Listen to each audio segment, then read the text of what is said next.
పశ్చిమాసియాలో కొనసాగుతున్నటువంటి యుద్ధం భారతదేశంలో యూరియా ఉత్పత్తిపై తీవ్ర ప్రభావం చూపుతుంది. గ్యాస్ నిలువలు నిండుకుండుండడంతో ఉత్పత్తి క్రమంగా తగ్గుముఖం పడుతున్న పరిస్థితులు కనిపిస్తున్నాయి.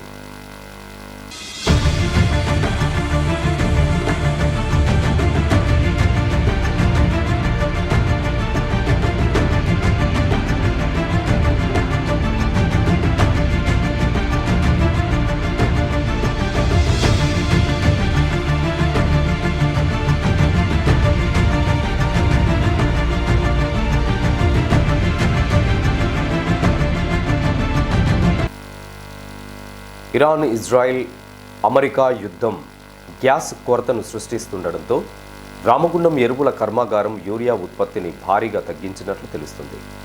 ఆర్ఎఫ్సిఎల్లో రోజువారీగా 3,850 మెట్రిక్ టన్నుల యూరియా ఉత్పత్తి జరుగుతుండగా నిండుకున్న గ్యాస్ నిల్వలతో అధికారులు దాదాపుగా 50% ఉత్పత్తిని తగ్గించినట్లు విశ్వసనీయ వర్గాల ద్వారా అందుతున్న సమాచారం.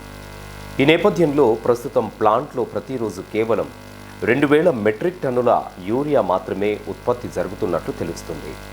భీకరంగా కొనసాగుతున్న యుద్ధం కారణంగా గ్యాస్ దిగుమతికి అంతరాయం ఏర్పడడమే ఆర్ఎఫ్సిఎల్లో భారీగా తగ్గిన యూరియా ఉత్పత్తికి ప్రధాన కారణంగా తెలుస్తుంది. యుద్ధ పరిస్థితి మరికొంతకాలం ఇలానే కొనసాగితే భవిష్యత్తులో రామగుండం ఎరువుల కర్మాగారంలో ఉత్పత్తి సామర్థ్యాన్ని ఇంకా తగ్గించడమే కాకుండా ప్లాంట్ను షట్డౌన్ చేసే అవకాశాలు కూడా కనిపిస్తున్నాయి. ఈ పరిస్థితి రాబోయే రోజుల్లో వ్యవసాయ రంగంపై కూడా తీవ్ర ప్రభావాన్ని చూపే పరిస్థితులు గోచరిస్తున్నాయి. గ్యాస్ కొరత కారణంగా యూరియా ఉత్పత్తి పూర్తిగా నిలిచిపోతే ఎరువుల కొరతతో రైతులు తీవ్ర ఇబ్బందులు ఎదుర్కోవాల్సిన పరిస్థితులు నెలకొంటాయి. ఇదే గనుక జరిగితే ఉభయ తెలుగు రాష్ట్రాలతో పాటు దక్షిణ భారతావనిలోని వ్యవసాయ రంగంపై ఎరువుల కొరత తీవ్ర ప్రభావం చూపనుంది. మిడిల్ ఈస్ట్ యుద్ధ నేపథ్యంలో భారతదేశానికి రావాల్సినటువంటి RLNG gas, regasified liquefied natural gas ప్రతిరోజు ఆర్ఎఫ్సిఎల్ కర్మాగారానికి 2 మిలియన్ల స్టాండర్డ్ క్యూబిక్ మీటర్ల అవసరం ఉంటుంది. గుజరాత్లోని దహేజా టెర్మినల్కు ఖతర్ ద్వారా ఈ గ్యాస్ను తీసుకొస్తారు. అక్కడి నుంచి కాకినాడ పోర్టుకు, కాకినాడ పోర్టు నుంచి మల్లవరం, భోపాల్, బిల్వరా పైప్ లైన్ ద్వారా ఆర్ఎఫ్సిఎల్కు చేరుతుంది. కానీ యుద్ధ నేపథ్యంలో కేంద్ర ప్రభుత్వము గ్యాస్ను 10% ఆర్ఎఫ్సిఎల్లో కుదించడం జరిగింది. దీని ద్వారా ఆర్ఎఫ్సిఎల్లో రోజుకు 3,850 మెట్రిక్ టన్నుల యూరియా దిగుబడి అయ్యేటువంటి క్రమంలో ఈ తగ్గించడం ద్వారా సగానికి సగం యూరియా తగ్గిపోయింది. ఇవాళ 3 రోజులకు 2 రోజులకు ఒక రేక్ నడుస్తూ ఉన్నది. ఒక రేక్ అంటే 3,300 టన్నుల యూరియాను మోసుకెళ్తుంది. కాబట్టి ప్రత్యక్షంగా ఉదాహరణ 53% ప్రెజర్కు ఆర్ఎఫ్సిఎల్ కంపెనీ తగ్గించిందనేది కనబడతా ఉన్నది.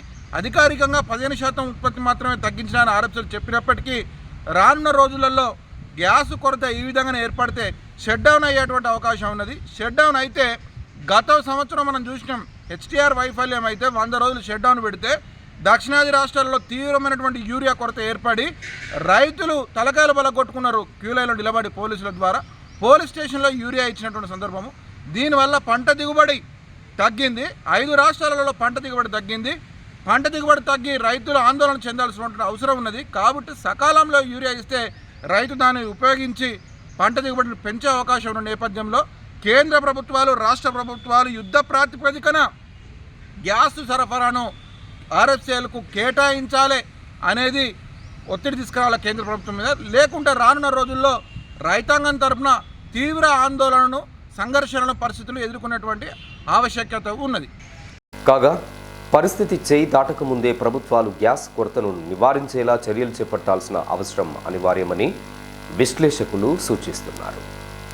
గ్యాస్ కొరత ఎరువుల ఉత్పత్తిపై తీవ్ర ప్రభావాన్ని చూపుతోంది. యుద్ధం కారణంగా గ్యాస్ సరఫరాకు అంతరాయం ఏర్పడడంతో రామగుండం ఎరువుల కర్మాగారం తన రోజువారీ ఉత్పత్తిని సగానికి తగ్గించిన పరిస్థితులు కనిపిస్తున్నాయి. దక్షిణాది రాష్ట్రాల రైతాంగంపై తీవ్ర ప్రభావాన్ని చూపనున్న ఈ పరిణామం పట్ల కేంద్ర రాష్ట్ర ప్రభుత్వాలు అలర్ట్ కావాల్సిన అవసరం ఎంతైనా ఉంది. కెమెరా పర్సన్ శ్రీనివాస్తో కుమార్, సిటీ న్యూస్, గోదావరికని.